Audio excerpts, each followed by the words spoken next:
नमस्कार मित्रांनो, आज आपण चाललो आहोत जम्मू काश्मीर मधील वैष्णो देवीच्या दर्शनाला। या यात्रेसाठी आम्ही पुण्याहून साधारण 100 जण यात्रा कंपनीच्या सोबत चाललो आहोत। ही यात्रा कंपनी साधारण वैष्णो देवी, हरिद्वार, ऋषिकेश, गोकुळ, मथुरा, वृंदावन आणि आग्रा ताजमहल या ठिकाणांसाठी एकूण 9400 रुपये प्रति व्यक्ती चार्जेस घेतात।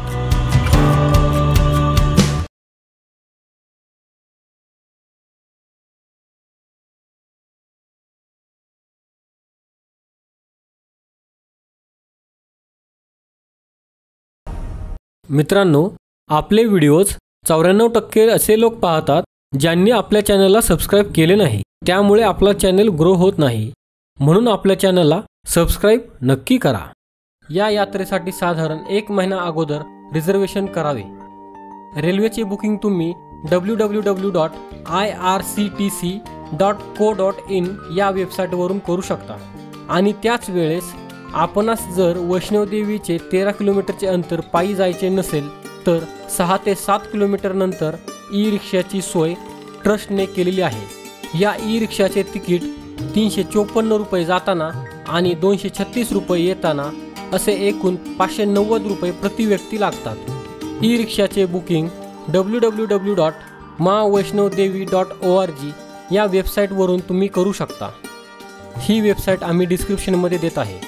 ई रिक्षाचे बुकिंग सुद्धा साधारण 1 महिना अगोदर करावे, जेणेकरून तुम्हाला स्लॉट अवेलेबल राहतील। तर मित्रांनो, आमचा प्रवास सुरू झाला 14 मार्च 2021ला सायंकाळी 5:20 पुणे रेल्वे स्टेशन या ठिकाणाहून झेलम एक्सप्रेसने आम्ही निघालो आहोत।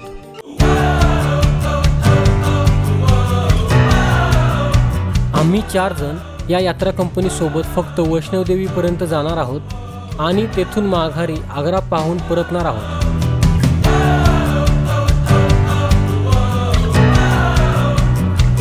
आम्ही जम्मू तावी या ठिकाणी पोहोचलो तिसऱ्या दिवशी, म्हणजेच 16 मार्च 2021ला सकाळी 10 वाजता।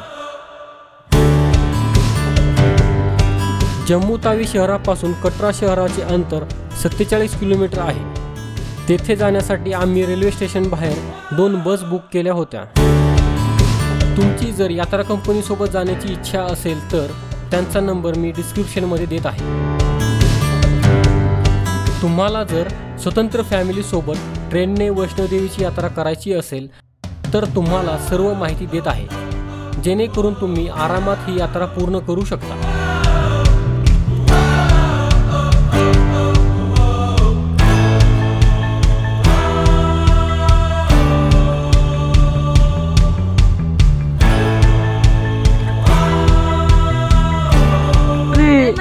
जय माताजी, सगळ्यांनी म्हणा।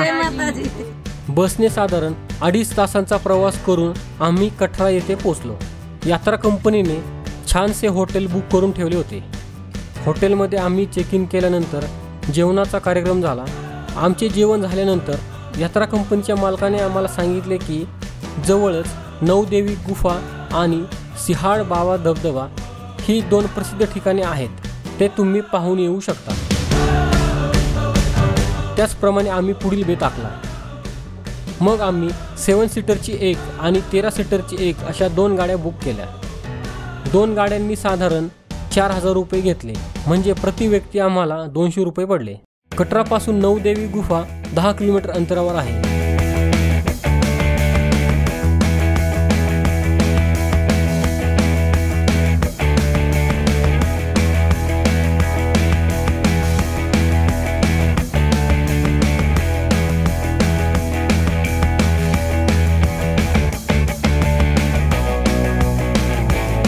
प्रथम आम्ही नवदेवीचे दर्शन घेतले। या ठिकाणी छोटीशी गुफा आहे। गुहेच्या आत देवीचे स्थान आहे। पुढे साधारण 20 किलोमीटर अंतरावर शिनाब नदीच्या किनारी सिहाद बाबांचे मंदिर आहे।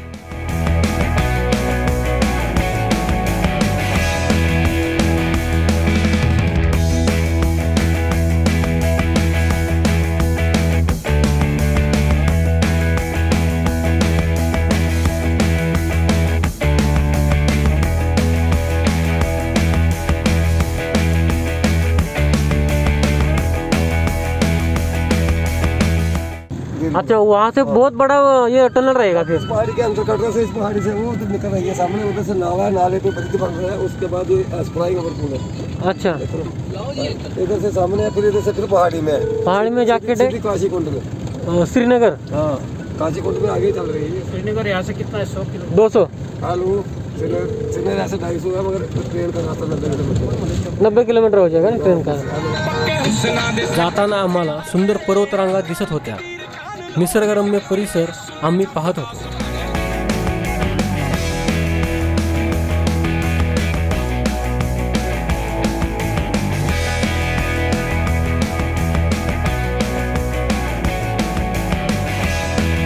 मित्रांनो, ही जी पाहत आहोत आपण, ही आहे चिनाब नदी। ही जम्मूमधील सर्वात मोठी नदी आहे। या ठिकाणाहून ही नदी 30 किलोमीटर वाहत गेल्यानंतर पाकिस्तानमध्ये प्रवेश करते।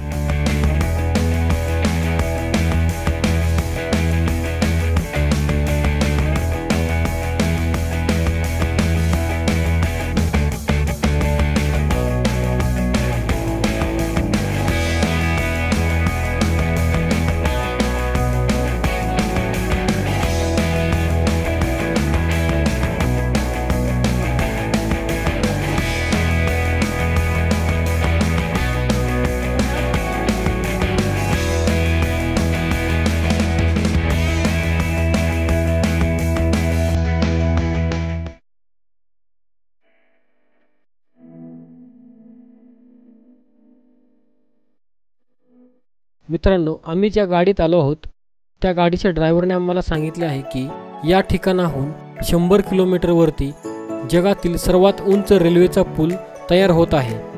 त्या ब्रिजचे काम पूर्ण झाल्यानंतर कटरा ते काश्मीर असा रेल्वेचा प्रवास सुरू होणार आहे। काश्मीर घाटी ही भारताशी रेल्वेने जोडली जाणार आहे।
धबधबा आहे। जम्मूमधून आपण आलोय। 20 किलोमीटर अंतरावर चिनाब नदीच्या किनारी सिहाद बाबांचे मंदिर आहे आणि त्या ठिकाणीच एक उंच धबधबा आहे। हा परिसर अतिशय नयनरम्य आहे।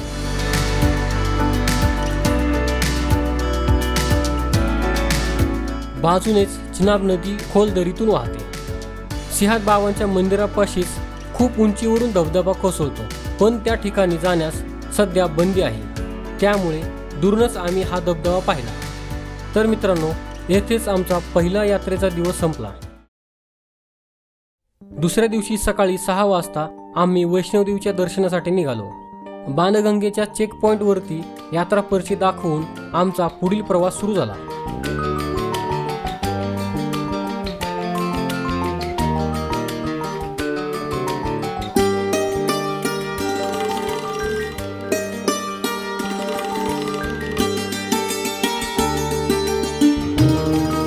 बोला जय माता दी।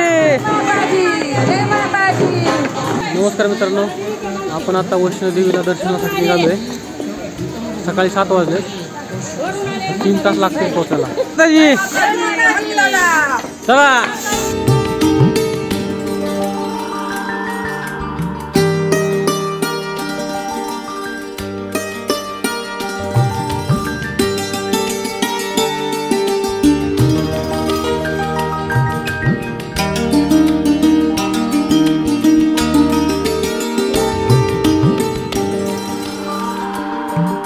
आमच्या बरोबर ज्यांना पायी जाण्यास त्रास होत होता ते घोड्यावरती जात होते। घोडेवाले वैष्णोदेवीपर्यंत जाण्यासाठी एक साईडचे 1200 रुपये घेत होते, तर अतकुवारीपर्यंत जाण्यासाठी 600 रुपये घेत होते.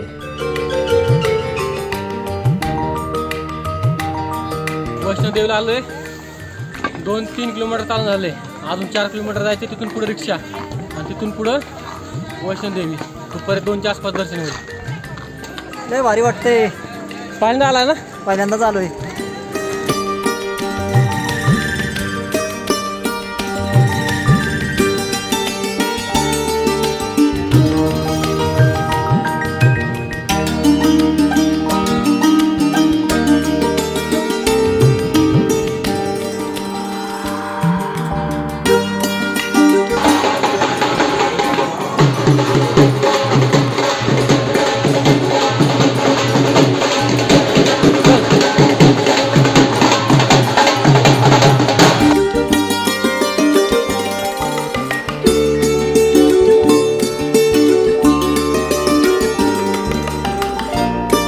तर डोलीवाले साधारण 2200 ते 2500 एवढे तिकीट घेत होते आणि तेवढेच रिटर्नसाठी तिकीट होते.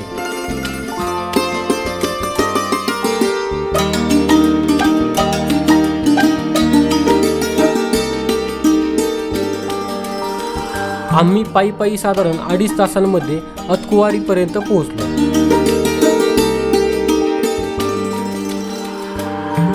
तेथे आम्ही नाश्ता केला. 11च्या सुमारास ई रिक्षाने पुढील प्रवास सुरू झाला.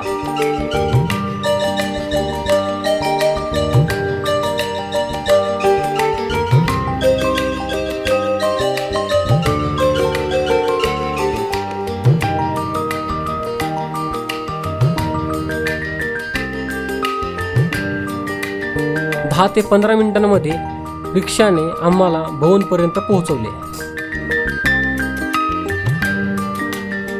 तेथून पुढे लॉकर रूममध्ये मोबाईल, कॅमेरा आणि इतर साहित्य जमा करून आम्ही वैष्णोदेवीच्या दर्शनाच्या रांगेत गेलो. सध्या कोरोनाचा प्रादुर्भाव असल्यामुळे पर्यटकांची त्या मानाने गर्दी नव्हती. रांगेमध्ये साधारण 15 ते 20 मिनिटांमध्ये छानसे दर्शन झाले.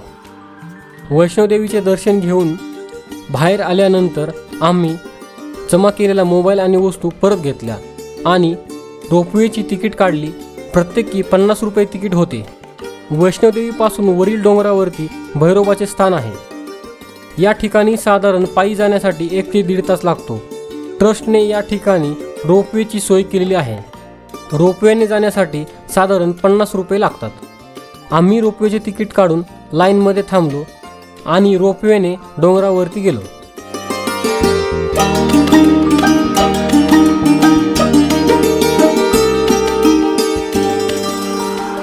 रोपवेने आम्हाला साधारण 5 मिनिटांमध्ये भैरोबाच्या डोंगरावरती पोहोचवले.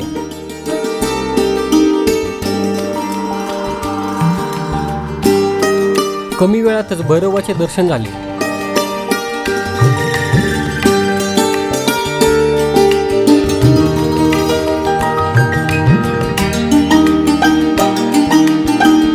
दर्शनानंतर सुंदर परिसर पाहत आम्ही फोटो काढले.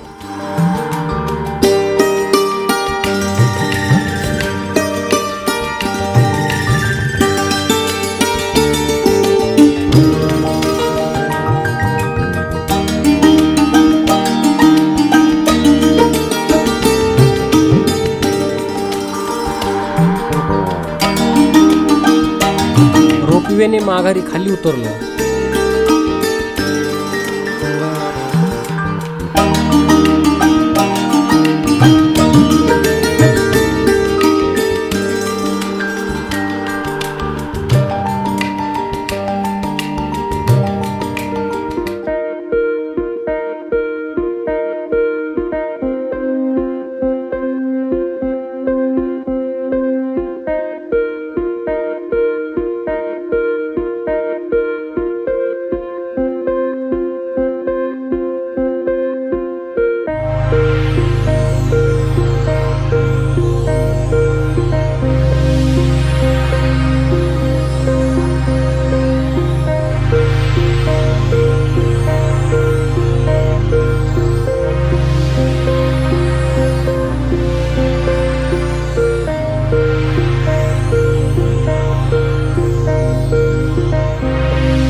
नंतर भवनमध्ये नाश्ता झाला। नाश्ता झाल्यानंतर ई रिक्षाने आमचा परतीचा प्रवास सुरू झाला। ई रिक्षा साधारण आम्हाला 4 वाजता मिळाली। ई रिक्षाने आम्हाला 15 मिनिटांमध्ये अतकुवारीपर्यंत पोहोचवले।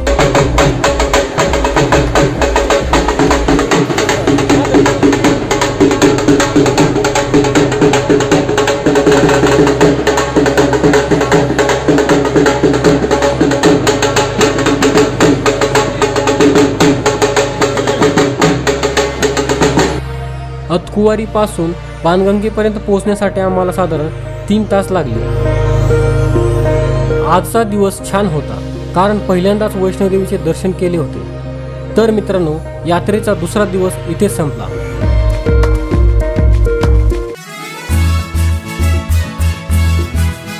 तिसऱ्या दिवशी सकाळी उठून नाश्ता आणि जेवण झाले आणि पुढील प्रवास सुरू झाला। कटरा ते जम्मूपर्यंतचा आमचा प्रवास रेल्वेने होणार होता। तो एक वेगळाच अनुभव होणार होता। कटरा रेल्वे स्टेशन शेजारून हेलिकॉप्टरची सुविधा देखील आहे। हे हेलिकॉप्टर्स वैष्णोदेवीच्या डोंगरापर्यंत नेतात। तर मित्रांनो, कटराच्या सुंदर रेल्वे स्टेशनपासून आमचा परतीचा प्रवास सुरू झाला। आमचा प्रवास कटरावरून हरिद्वारला जाणाऱ्या रेल्वेने सुरू झाला। कटरा ते जम्मूच्या रेल्वे मार्गावर अनेक मोठे बोगदे आणि मोठे पूल आहेत। सगळे नयनरम्य दृश्य पाहत आम्ही साधारण 7 वाजता जम्मू येथे पोहोचलो।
मित्रांनो, आपला मराठी नॉलेज वर्ल्ड हा चॅनल इंस्टाग्राम, टेलिग्राम आणि फेसबुक यावर देखील आहे। तिथे फॉलो करण्यासाठी डिस्क्रिप्शनची लिंक नक्की पहा। हा व्हिडिओ जर तुम्हाला आवडला असेल तर हा व्हिडिओ लाईक करा, व्हिडिओ शेअर करा आणि आपल्या चॅनलला सबस्क्राईब नक्की करा। धन्यवाद।